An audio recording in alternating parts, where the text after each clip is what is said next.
Si Boss Toyo nagpasuntok kay Idol John Riel Casimero, makakaya kaya ni Boss Toyo. At hindi pa natin ito itutuloy mga idol, nasa 99.9% ang hindi nakapag-subscribe sa ating munting YouTube channel. Baka naman dyan, pasubscribe naman mga idol, para naman matulungan nyo ako umangat ang ating munting YouTube channel. At maraming salamat po.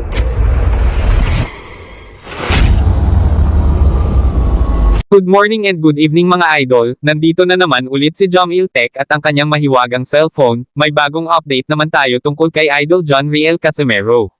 At may ginawa sila para malaman talaga kung gaano nakahanda si John Riel Casimero, at ang unang ginawa nila ay magpasuntok sila sa katawan, pero may pang-depenses silang nilagay, at ang unang sumabak sa challenge ay, wala iba ang nag-iisang sikat na vlogger na ngayon, walang iba kundi si Boss Toyo.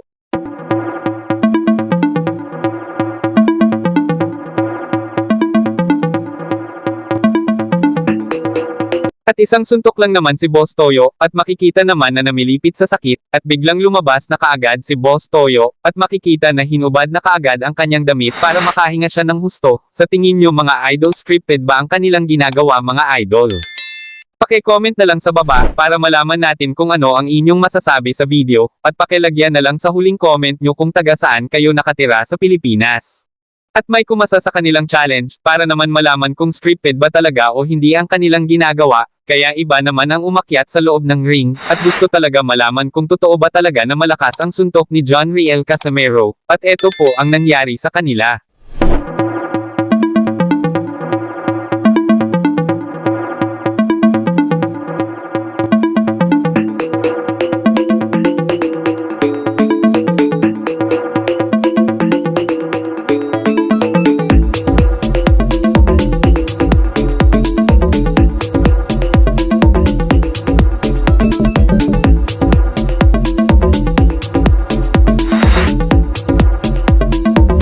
Makikita talaga dito na parang umiiyak ang pumasa sa kanilang ginagawang challenge.